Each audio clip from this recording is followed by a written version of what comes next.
How would you describe this look? What is this look? Imagine if Sesame Street had a new character that was a sort of Victorian prostitute. You're a father now, of course. Yeah, I've got 2 little girls. Two little girls. How old are they now? 5 and 3. Wow. One of them's called Dali, named after Salvador Dali. Of course. And she's very arty. Yeah. And she's like a sort of little flower child, wears angel wings and sort of is in a little fantasy world. And then the other one is called Iggy, named after Iggy Pop.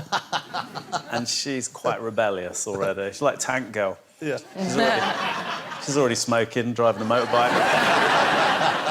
And she's pretty wild. So they're very different, but they get on very well, so it's nice. How are you, though, with when you have to be firm? Because I can't imagine you having any discipline whatsoever in your life. How dare you? You know, I mean, I've known you for a while, and it's like, you're not someone I consider someone who is particularly interested in rules. No, I literally laugh all the time, Yeah. and my partner gets annoyed because Yeah. she's like, you've got to back me up. But I just find it hilarious. Yeah. I mean, they're ridiculous. It's like an episode of Itchy and Scratchy. Like the Marx Brothers, you come in and they're sort of smearing Vaseline into their hair. They've both got tutus on. One of them's hanging off the bunk, but it's hilarious. You're nowhere near as chunky in the flesh. But no, you must have lost a load of weight or something. You're tiny compared to how you look on screen. You know, that always says it puts pounds on you. Yeah. But, I mean, I've had people come up to me in the street saying, oh, you look thinner in real life. Oh, you do? You think, none taken. Yeah. But it's something which... I mean, I am quite chunky anyway. I mean, I've always been quite chunky. But if, I suppose, you're there and you're making your own stuff and you have to eat the stuff that the contestants are making as well, so there's quite a lot you have to do, I guess. It must be quite hard to know when to stop, I would have thought. It is, but, I mean, this year I made a concerted effort of only having a little forkful of everything. A little tiny bit. But the problem is, I mean, last year I was taking huge spoonfuls. Well, we could see. I mean, you know, it was... But you looked OK. Some people look OK bigger. You look big because you look strong, like a gorilla or something. You know what I mean? You look like a silverback. You know, that's what I imagine if you don't get your food on time. I imagine... Actually, if you watch Bakeoff, when I go up to the table... Because when I come up to the table, you'll see me. Like and you'll see me yes. go like this. Like that, if you don't like it. I do that all the time. Presumably, you do get to eat some of the cakes. We get to eat all the cake. I'm a hoover for it. I can inhale a Victoria sponge just straight off the bat. Yeah, I mean, it's a difficult show to do because we work for up to 10 minutes every 3 days. And I'm a husk, let me tell you. I sort of pitch up and I'll sort of say the word bake in a sort of slightly sarcastic way. And I might vary the tone a little bit. Then I go off and watch a couple of box sets of Mad Men, and then this literally does happen. Somebody will, if something happens, that there'll be a sort of, people will run. People run towards you with those sort of earpieces that Madonna has, and they'll say, cake is down, cake is down, and you'll run like that. And there'll be a sort of splattered tartan and tears, and then you'll do sad face, and then, yeah. I can't tell you how joyous it is. I mean, I am the luckiest person alive, I really am.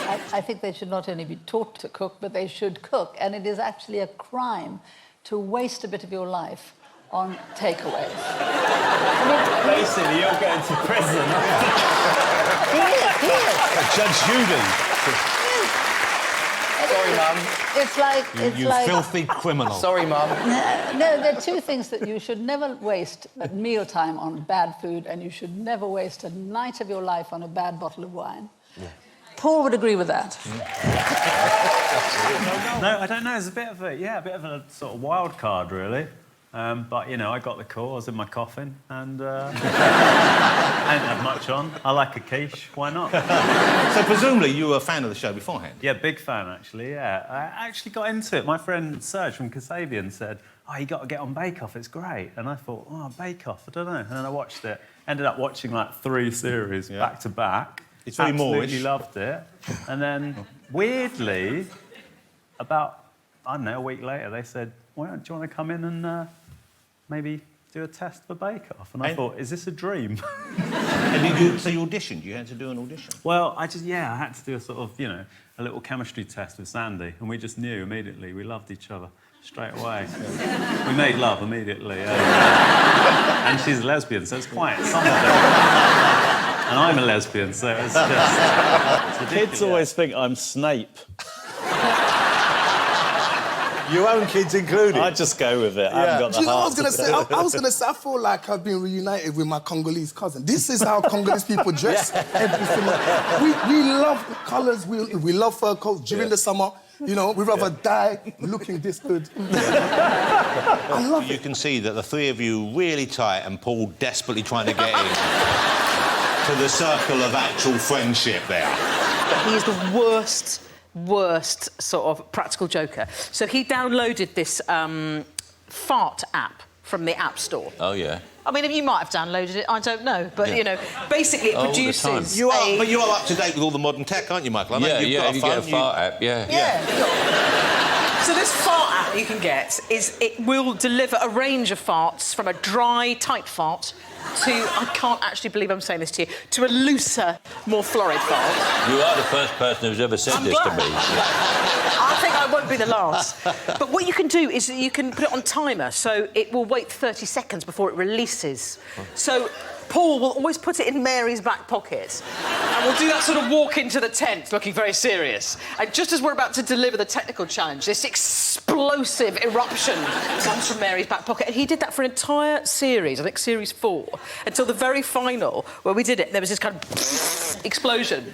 And Paul just looked at me and went, it's not in there. And Mary had, Have I made you want to download the fart app now? Yeah, I'm going to do it when I get home. I think my eldest grandson has it. I wouldn't be surprised. Yeah, because I remember sitting down the other day and it went off.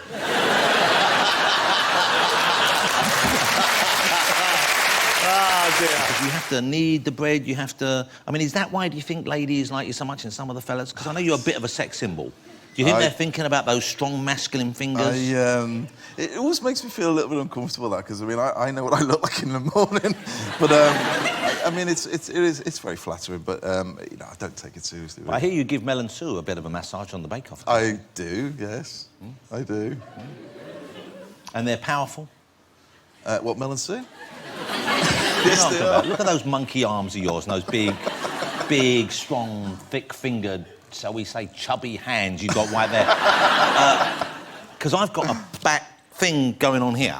You want a massage? Well, would you give me a flavour and then leave me to Prue for a little while and then get me out and see... OK, so see how Where is it here? Just over on that side, down lower, below the... OK. Oh, man, don't go too crazy. Actually, no, that's good. That is good. How's that? Hold on, I want to enjoy this. Hold on. Take the lights down a bit, will you? Let's take the... Hold on, Paul, hold on. I want to... let's get this... Because this is... We should have lit this earlier. Let's do this. You want to get the mood right. Carry on. That's good. I'll tell you, that's good. Can we got any music? We could just put music. Ooh, you better stop, because I've almost finished. Just see it. I didn't say that. Is that all right? That was more than a white. You're a master. I remember the first posh party that I ever went to, and a guy just kept saying... I thought he was saying ears all the time. Right. Ears. He was saying yes. Why does he keep saying ears? I can imagine you doing this the whole night. I was like, what are you talking about? My ears. Ears. No, have you met the Royal family? You must be a weird animal to them, I would have thought. Don't say that. I'll be on a plaque on their wall.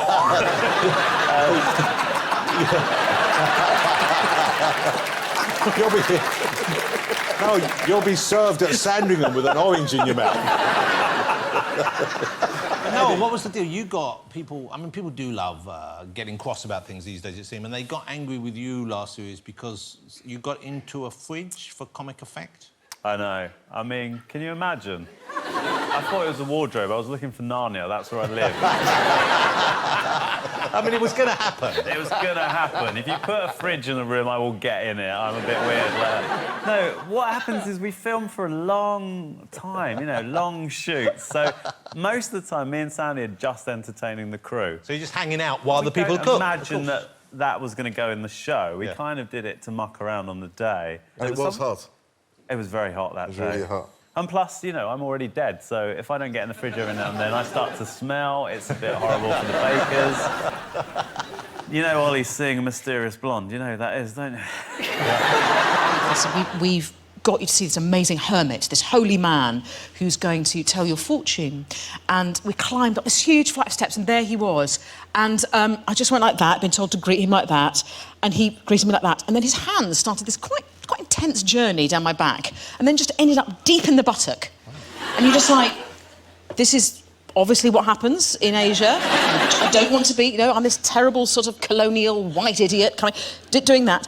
Up again, and then just hanging off the jugs, just really hanging off. Is this a cultural thing? Is it a Buddhist thing? Did Lord Buddha say, white girl comes, just give him a have squeeze. a crack, Yeah, you know? yeah. 10 minutes went by, and he's obviously like thinking, no one stopped me, goes down to the buttocks again. And it's all captured on film. And then he sort of groped me in the heart.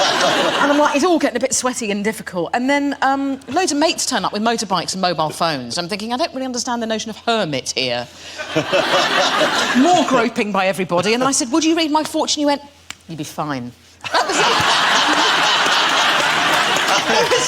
It was perverse. It sounds to me like you got there on a day when the hermit was off duty and he had a standing. You don't have... I mean, obviously, we know you are a master baker and baking was in your family. Yeah. Do you have any... You must love that phrase, though. You must of course, it's lived with me all my life. Yeah. Have you ever introduced yourself? Have you ever tried to meet a new friend by saying, I'm a master baker? Not recently, no. But in the past, you in used the that... past, I have, yeah. And there's an association, you know, the Association of Master Bakers. I was a member of that when I was 18, 17, and then I grew out of it. I'll leave it out. But do you have any... Were you ever a cook? I mean, I can't... I mean, you must What are you eat, trying to obviously. say? Well, I don't imagine... Do you have a kind of history? Yeah. Do you bake? Can you bake? I can knock up a flan, how dare you? I can't, I have no idea. It still strikes me like we've entered a portal to another universe, that you are hosting Bakeoff. It is the most bizarre thing, isn't it? Yeah, it is quite weird. Okay. And are the people, the bakers surprised? I mean, because everyone's surprised when you walk into a room because you're so strange looking, but were the bakers surprised... Was the bakers... Listen to the nasty man, Were they surprised that it was I've you? got an easy charm that the mums enjoy, how dare you? Well, you have kind of got a new fan base now, I guess. Yeah, I guess so, yeah. I mean, I think the bakers, you know, they're quite young, so they all knew about the boosh and stuff, so, yeah, they were all quite excited that I was there. And we got on. I mean, I'm quite good at getting on with people. You're a very nice man, it has to be Yeah. said, unlike Paul. Now, when... You are a very nice man, too. When people used to come up to you, when it was boosh-inspired... Yeah. Presumably they approached you in a different way, or is it a similar kind of exchange? It's you had quite with people? different. So I mean, what was I was quite known for playing a sort of merman with a vagina, so Old Greg or the Crack Fox, they were different characters. I Or love the that. Moon, I played the Moon. Yeah. So did people come up and quote that to you? The people used to go, I'm Old Greg. Oh, yeah, I played this guy, the Hitcher. Hello, boy, how are you? But, yeah, now it's a different kind of thing. And what kind of thing do you get now as opposed to then? People shout out, Great British Bake-Off! Now, in the Bake-Off tent, I know you've come up with quite an odd theory about the Bake-Off tent. Right. So they don't show the bees. And bees, of course, love sugar and sweet things, and the Bake-Off tent is so beautiful and iconic and outdoors, but I felt like it was an added layer of pressure to make the bakers mess up, because there's always a threat of bees. Yeah.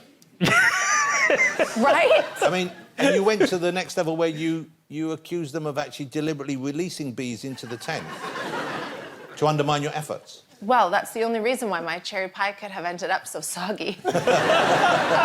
Yeah. What are you saying, that we train bees to come in and fuck with you all? You don't have to train them, it's their innate nature. Have you, let me ask you That's this. the genius of It's it. Prue that does it. But I'm more of a spider guy, look at me. seriously though, do they release bees? We do. We put scorpions in the cutlery drawer. Have you listened to, do you know what grime music is, Prue? You must know. No, I don't know what grime music is, but I do know what Big Nasty is. Oh, OK. Yeah. What's Big Nasty? He's just amazing. You used to date him, didn't you, Prue? Yeah, Prue, when did you meet Big Nasty? I mean, he's just so wonderfully rebellious. I mean, he sits there. I was on some show with him, and he was sitting next to me, and he just, in the middle of it, pulled out a huge bag of junk food, basically. He said, I know you... I thought he was going to say then I was like... That came later. First we had junk food, then we had a, sort of big bottle of pop, and then he doesn't... And he's absolutely enormous, and so I find myself saying, do you know, Big Nasty, about healthy food? And he says, what? Prue, no one's used the word pop since the Beano in the 20s. A bottle of pop. So when you won the Great British Bake Off in 2015, I was so excited and so thrilled to see you win. No one wants to see anyone else lose, but you so deserved it. And it was such a wonderful... Thank you. It was such a wonderful moment. It's 2 years ago now, Paul, so your life must have changed, I mean, not beyond recognition, but in an awful lot since then. Yeah, I mean, it has. I still call myself... I still say that I'm a full-time mum because I still have to do everything else. Whenever I'm doing something, I'm still thinking about what the kids are eating and are they... I mean, my standards have dropped massively. Yeah. Like, I clean the toilets maybe once a week. I mean, I hoover once a week, that's it. Like, standards have dropped massively. I just about feed them and keep them clean. That's it. But yeah, it's changed. It's changed so much. But do you ever think, OK, maybe I wish I hadn't won? Do your kids ever think, maybe I wish Mum hadn't won? My kids, absolutely... Like, my boys are... Like, they're not bothered. They're just like, OK, this is what she does. And my little girl absolutely hates it. So, but she's 7, so she'll go from hating it and she'll say, oh, when I'll get up, some mornings I'm up about sort of 4 o'clock in the morning to get into a car for 6. And my little girl will say, she would just stand there like a very creepy... She wears a night dress and has long hair that comes down. Like a ghost from a Japanese movie, exactly. Yeah. So she'll just stand there at the door and she'll say, I wish you'd never won Bakeoff. like the intense words. And then sometimes we'll be in the supermarket and nobody will recognise me and she'll say, you're not Nadiya off the Bakeoff, are you? Come on, make up your mind. Sandy was meant to be with you tonight, but Sandy wasn't well today, I believe. Is that right? So but this is the second series for everyone except for Paul. And so I guess, would I be right in thinking the tension you might have felt in the first series, taken up for Mary, taken up for Mel and Sue, that must have evaporated now? You must feel more comfortable in the roles. Yeah, absolutely. Was there a lot of tension? Did you feel kind of like... Do you know, I didn't Palpable. really. Palpable tension. Palpable. Thanks for having a yellow sofa, because I'm wearing a yellow jacket. Yeah. You could have sent me an email. But you've dyed your hair yellow as well, because we're used to seeing you with... I've got yellow boots on. I'm having a nightmare. A builder shouted out, "Oi, Flash Gordon!" to me. Why have you gone blonde? Is it because your new haircut has divided people, hasn't it? I'm on the run. Yeah. I look a bit more like Sandy, because she's not here tonight. I thought I'd just borrow her hair, it'd be fine. Paul is getting so soft, he just hands out handshakes to everyone these days. Paul, what's happening to you? I know, it's weird, wasn't it? Do you know what? I've taken a bit of flack over that. It started, I think, back in Series 2. I just shook someone and said, well done, you know, it was a well done. And this year, the standard every year's got better and better and better. And this year's been phenomenal. I mean, the flavours that some of them are bringing out. If everyone, because I guess the standard is, it seems to be getting higher every year, the quality. So it's get to the stage where you're going to be just handing out handshakes to everyone. Everyone's going to be great each week. You will see, and I think it happened, I don't know if it's next week or the following week, the handshakes almost stop. Wow. Because what I've done is I've realised that they're all moving up in standard. I thought, I've got to move my barrier up. So that's exactly what I do. I just raise the bar and then no one gets over the top. So you're just not letting anyone in anymore? So sad for bakers. Yeah. They all want those big brown sausagey fingers coming out. I've been on the other end of it. It's powerful. You think you're not interested, but when that hand comes down, you yourself. Is it, though, like riding a bike? Do you think you never forget? Oh, you can forget. OK. I mean, we've got some practice ones here. I don't know whether you feel up to giving us a small Nunchuk display. We've got 2 sets here. You want 2, Paul? No. I'll try it. Hold it. Step away from Naomi and John a bit. I don't want you to... Move out the way. I'll stop there in a second. I haven't actually...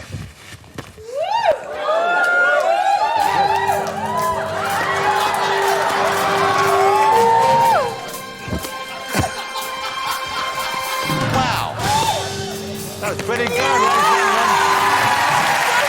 Because my sort of coming out was, ages ago in the sort of dark ages, but also quite easy, although annoying. It was more annoying because it's a horrible thing to have to do, really, to sort of say...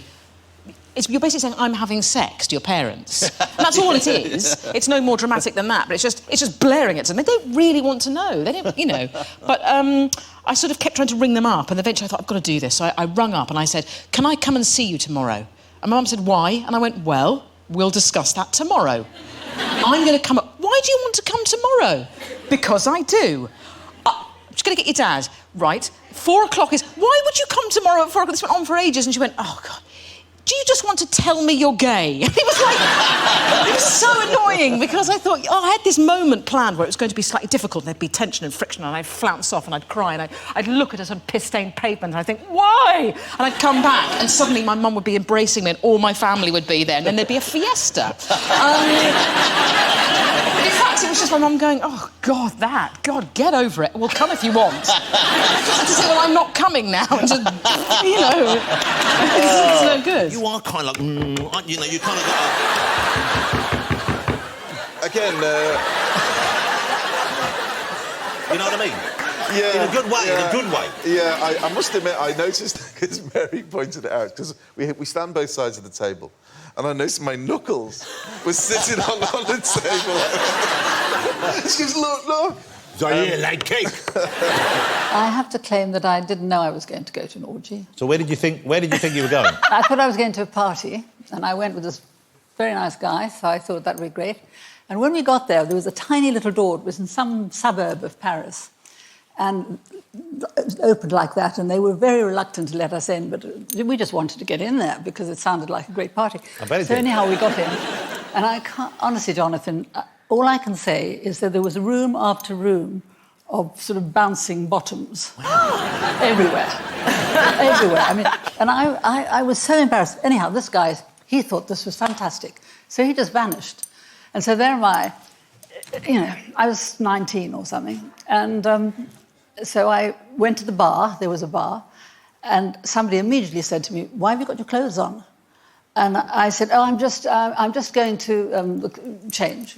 And I walk away, and then somebody else said, why have you got no clothes on? So after a while, I realised the only way to be invisible was take my clothes off. Wow. So I did. You entered into the spirit. So I took my clothes off, and I walked around this party, and I tell you, I spent the next hour pretending that I was going to get a drink, that I was going to the loo, that I was looking for a friend, that it was... Anyway, I did this for an hour, and then this guy turned up, so we went home. So I'm really sorry, in a way, because I missed the orgy, although I was there. Well, what an amazing story, number one. I mean, I thought, because I knew you'd been, I knew it was an accident, I assumed you'd gone and just had left, but you stayed there wandering around naked for a while, making excuses. I was miles out of Paris in some suburb, and you know, I'd just gone with this guy. I thought we were going to leave at home. And actually, he became a big chief in the Federal Reserve Bank in America.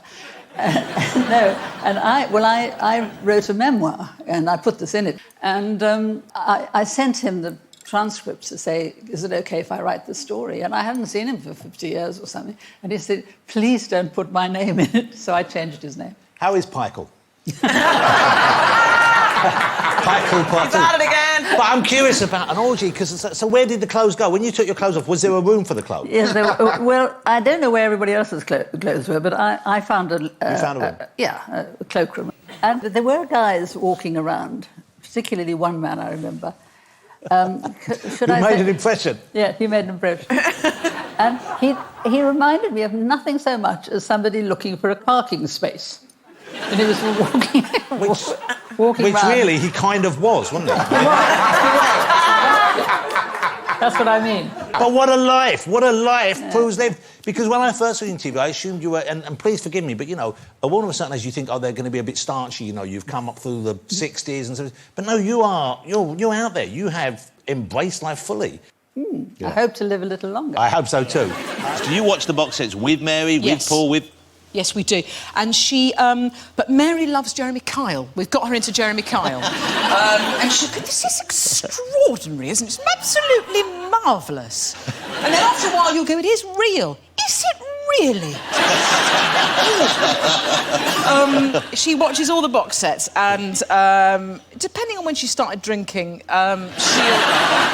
she'll go in and out of consciousness. I love that woman, but she's so long-suffering, Jonathan. Yeah. We treat her so badly. Well, how do you give us an example? Well, I have this thing where by 5 o'clock, I have to have a 5 o'clock squeal, it's called, but by 5 o'clock I had to have made the director shout so loudly across the tent with fury because we've done a classic double entendre, and you can corral Mary into saying the most appalling things. So I will talk about sesame. Do you like sesame? Do you like pumpkin?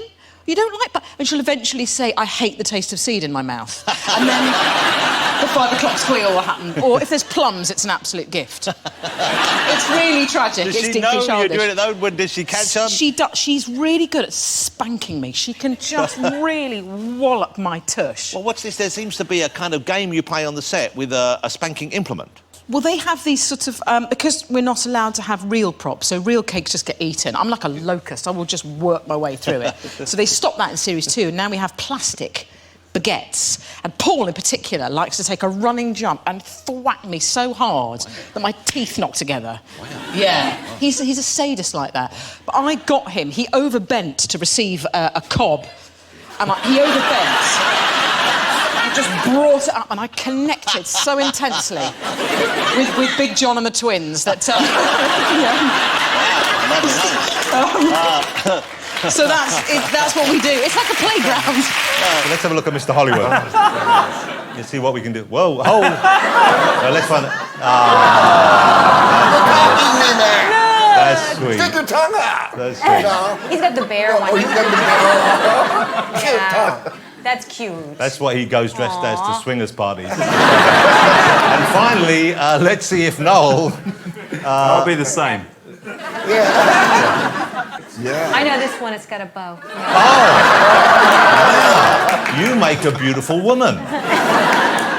I'd like to see you do one. Yeah, Jonathan, okay, well, your let's turn. put one on me. Let's find one that... I mean, it's hard, because when you are traditionally, conventionally handsome, then it's obviously... it's hard to spot. There's a good smushy one if they go two Do a up. smushy one. Do that two. There we go. Oh,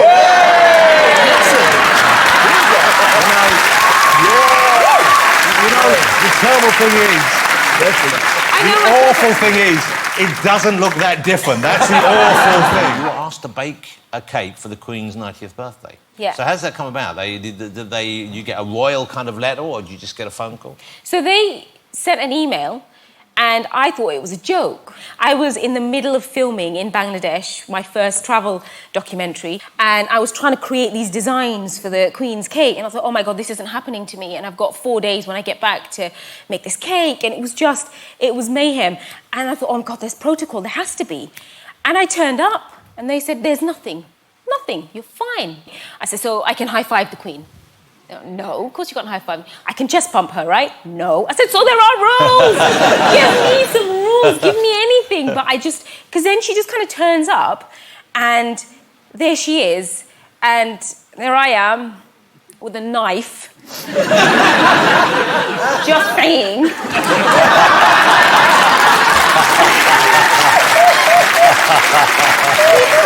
Hey, Queen of England.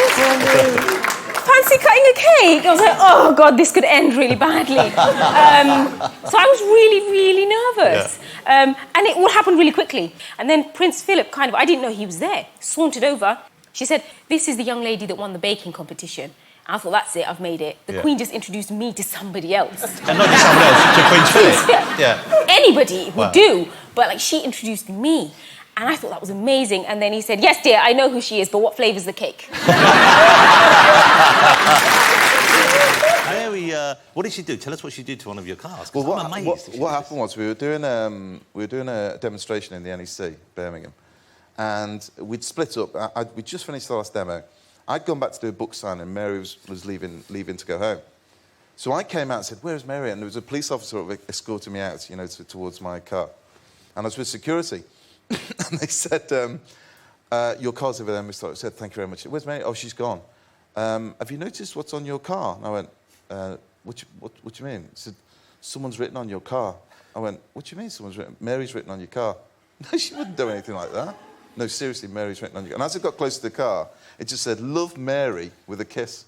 Wow. with a Sharpie. There he is, that's it. And I said to her, because what happened was I phoned her up because she was on her way home. I said, mate, what are you doing? Oh, I just thought it was marvellous. So Hold on. Since when was she in Downton Abbey? You're doing...